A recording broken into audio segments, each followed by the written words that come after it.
22 days na lang, Pasko na. Ipinasilip na ang mga dekorasyon sa White House sa Amerika.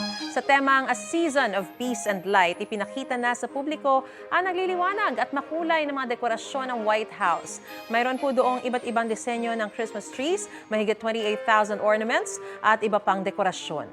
Inaasahang abot sa 100,000 tao ang bibisita sa White House ngayong Christmas season.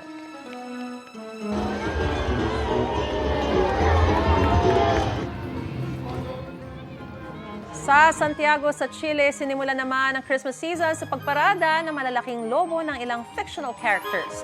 Pinasaya niyan hindi lang ang mga bata, pati na rin ang mga young at heart. Yan na ang ika-13 taon na ginawa ang parada na nagbibigay pugay sa 4 na elemento ng kalikasan. Gusto mo bang mauna sa mga balita? Mag-subscribe na sa GMA Integrated News sa YouTube at tumutok sa unang balita.